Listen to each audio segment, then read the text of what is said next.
کہ مومن محبوب کو آغاز محبت کا زمانہ یاد کراتے ہیں کہ کس طرح میرے ساتھ مہربانی اور پیار کا رویہ تھا۔ مجھے وہ سب لطف و عنایت ایک ایک یاد ہے جو آپ نے مجھ پر کیے۔ کیا آپ کو وہ یاد ہے یا نہیں؟ ٹھیک ہے، دوبارہ پڑھنے چیر وہ جو لطف مجھ پہ تھے پیشتر، یعنی لطف جمع پر بچو، لطف یہاں پر جمع کے اس میں آیا ہے، وہ جو لطف مجھ پہ تھے پیشتر، یعنی بہت سی عنایات، عنایات مہربانیاں۔ تو سمجھ آ گئی، لطف جمع جمع کے سیغے میں یہاں پر آیا ہے کہ جمع کے لفظ میں پہلے مجھ پر تھے، وہ میرے حال پہ تھے، وہ مجھے سب ہے یاد، ذرا ذرا تمہیں یاد ہو کہ نہیں یاد ہو۔ بچوں یہ بڑی مزے کی ہے اور بہت ہی فی البدی ہے، اور آمنے سامنے جیسے محبوب بیٹھا ہے تو اس کے ساتھ آپ باتیں کر رہے ہیں، تم کر کے، تو اس لیے کہ آپ کی بے تکلفانہ گفتگو رہی ہوئی ہے۔ وہ نئے گلے، وہ شکایتیں، وہ مزے مزے کی حکایتیں، وہ ہر ایک بات پہ روٹھنا، تمہیں یاد ہو کہ نہ یاد ہو۔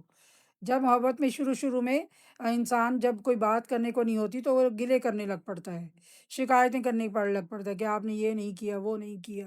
تو کبھی کوئی کہانیاں سنانے لگ پڑتے ہیں کہ یہ بات ہوئی تھی، یہ بات ہوئی تھی،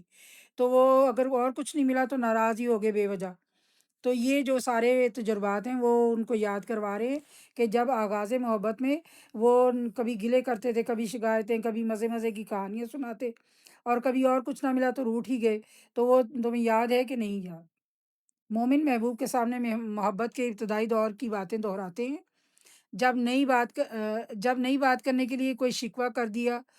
نئی بات کرنے کے لیے یعنی کوئی نئی انوکھی بات کرنے کے لیے کوئی شکوہ کر دیا، کبھی دلچسپ کہانیاں سنانے لگے، یا ہر بات پر ناراض ہو جانا،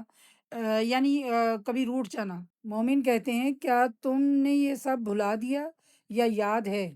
یعنی وہ بار بار تکرار کریں کہ تمہیں یاد ہو کہ نہ یاد ہو، وہ محبوب کو تسلسل سے ایک بات یاد کروا رہے کہ آغاز محبت میں آپ نے کتنی مہربانیاں مجھ پر کی، کتنی بے تکلفانہ گفتگو رہی، وہ تمام باتیں آپ کو یاد ہیں یا نہیں یاد؟ تو وہ ایک دلچسپی کا آغاز بھی ہو گیا ہمارے ساتھ کہ ہم دیکھ رہے ہیں کہ وہ محبوب سے کتنے بے تکلف ہیں، اور تم کر کے بات کر رہے ہیں۔ یہ آپ یاد رکھیں کہ جس کے ساتھ بہت بے تکلفی ہو اس کے ساتھ تم کر کے بات کرتے ہیں، ہر ایک کے ساتھ آپ بڑے تہذیب اور آپ کر کے بات کرتے ہیں۔ اور نمبر 4 ہے بچوں یہ دیکھیں، کبھی بیٹھے سب میں جو روبرو، تو اشارتوں ہی سے گفتگو، کبھی بیٹھے سب میں جو روبرو، تو اشارتوں ہی میں گفتگو، وہ بیان شوق کا برملا، وہ بیان شوق کا برملا، تمہیں یاد ہو کہ نہیں یاد ہو؟ کبھی بیٹھے سب میں جو روبرو، یعنی سبھی بیٹھے ہوئے ہیں تو ہم بھی آمنے سامنے بیٹھے ہوئے ہیں، آمنے سامنے، اشاروں میں ہی، آنکھوں سے ہی گفتگو کر رہے ہیں، آنکھوں سے ہی، اشاروں سے ہی بات چیت ہو رہی ہے، تو بیان بات کرنے کا شوق بھی بہت ہے، اور اس کا اظہار سب کے سامنے باتوں باتوں میں ان سے بھی بات کر لی، ٹھیک ہے، محبوب سے بھی بات کر لی، شوق اتنا زیادہ ہے کہ سب کے بیٹھے کے درمیان میں ہی برملا، بغیر جھجک کے اور برجستہ اسی لمحے میں وہ باتوں باتوں میں وہ بات بھی کر گئے جو محبوب سے متعلق ہے، آمنے سامنے جب سب کے ساتھ بیٹھے ہیں تو وہ بات بھی اپنے دل کی بات بھی کر دی۔ آگے دیکھیے اس کی تشریح، مومن مسلسل محبوب کو آغاز محبت کا شوق اور بیتابی یاد کراتے ہیں کہ سب میں جب آمنے سامنے بیٹھتے تھے تو اشاروں میں بات کرتے اور اپنی بات بلا جھجک سب کی موجودگی میں سرے عام کہہ دیتے۔ تمہیں وہ سب یاد ہے تمہیں وہ سب یاد بھی ہے کہ نہیں؟ بچے یہ بہت سادہ اور عام فہم غزل ہے، اور اس میں بار بار محبوب کے ساتھ وہ جو ابتدائی زمانے کی محبت ہوتی ہے اس کا وہ زمانہ یاد کر کے محبوب کو یاد کروا رہے کہ وہ جو سارے تجربات ان پر گزرے تھے ابتدائی عشق میں، وہ ابتدائی محبت میں، تو وہ آپ کو یاد ہے یا نہیں، محبوب کو وہ بار بار بتا رہے، وہی ایک مضمون ہے، اسی کا تسلسل ہے، اور بار بار وہی باتیں بتا رہے ہیں۔ 5واں بچوں ہے، ہوئے اتفاق سے گر بہم، یہ وہی بچوں اوپر والا، اوپر کے دونوں اشعار کا ہی تقریباً وہی ہے، ہوئے اتفاق سے گر بہم، یعنی اکٹھے ہو گئے اگر اتفاقاً، تو وفا جتانے کو دم بدم، کہ اپنا پیار محبت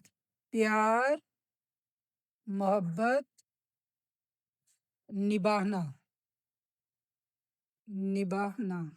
یعنی اپنا پیار اور محبت جتانے کے لیے دم بدم، ہر ایک سانس کے ساتھ، ہر لمحہ ہر لمحہ، اگر کہیں اتفاقاً مل بھی گئے تو ہر لمحہ، گلا ملامت اقربا تمہیں یاد ہو کہ نہ یاد ہو۔ تو جو آپس میں ہماری قربت ہے،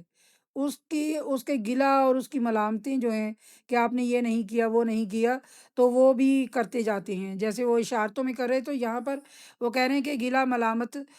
ملامت اقربا، یعنی یہ جو آپ ہمارے کس طرح کے قرابت دار ہو، کس طرح کا ہماری آپ کی قربت ہے کہ آپ ہمیں ملتے نہیں، یا جو بھی باتیں ہوں وفا جتانے کے لیے کہ ہم تو اتنی وفا کر رہے ہیں، ہر لمحہ وہ گلا کر رہے ہیں اور ملامت کر رہے ہیں اپنے قرابت دار کو، اپنے قریبی یعنی اپنے معشوق کو۔ مومن اس غزل میں تسلسل سے محبوب کو محبت کا ابتدائی دور یاد کرواتے ہیں کہ اگر اتفاقاً بھی کبھی ہم آپس میں ملتے تو میرے محبوب تم بار بار اپنی محبت کا یقین دلاتے، اور اس ملاقات کا فائدہ اٹھا کر تم ہمیں گلے شکوے اور ملامت کا نشانہ بناتے، یعنی ہم تمہارے قریب تھے تو تم ہمیں اس لیے ہم مل گئے ہیں تو تم ہمیں ملامت بھی کرتے اور گلہ بھی کرتے، ٹھیک ہے۔ اس ملاقات کا فائدہ اٹھا کر ہمیں گلے شکوے اور ملامت کا نشانہ بناتے۔ اب کیا معلوم تمہیں یہ سب یاد ہے یا نہیں؟ کوئی بات اگر ایسی ہوئی کہ تمہارے جی کو بری لگی، کوئی بات اگر ایسی ہوئی کہ تمہارے جی کو بری لگی، تو بیان سے پہلے ہی بھولنا تمہیں یاد ہو کہ نہ یاد ہو۔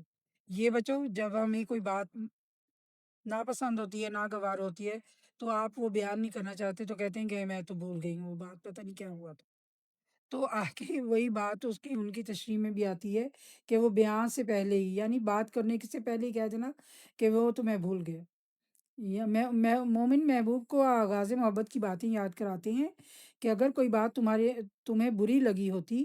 تو تم یہ کہہ کر بات بدل دیتے کہ ہم تو بھول گئے، ہمیں تو یاد نہیں۔ کیا یہ سب اب تمہیں یاد ہے کہ نہیں؟ بچوں، یہ میں نے کیے ہیں یہاں تک، اور ساتویں کا میں نے کیا نہیں، لیکن میں پڑھ کر آپ کو سنا دیتی ہوں۔ کبھی ہم میں تم میں بھی چاہ تھی، کبھی ہم میں تم میں بھی راہ تھی، کبھی ہم بھی تم بھی تھے آشنا، تمہیں یاد ہو کہ نہ یاد ہو۔ وہ کہتے ہیں کہ وہی پرانی کہانی وہ سنا رہے ہیں کہ محبت ہم میں تھی اور ہم ایک دوسرے سے راہ ہونا، ملنا، آپس میں ایک دوسرے کی طرف جانا، تو آشنا واقف ہونا، تو ہم ایک دوسرے سے بہت اچھی طرح سے واقف تھے۔ کیا آپ کو وہ یاد ہے یا نہیں؟ بچوں، آج تک کے لیے اتنا ہی، باقی جو اس غزل کے بقیہ اشعار ہیں، اور یہ والا شعر جو ہے ساتواں، اس سے لے کر 7 سے 11 تک میں آپ کو دوبارہ کروا دوں گی انشاءاللہ آگے۔ تو ابھی تک کے لیے اتنا ہی، اللہ حافظ۔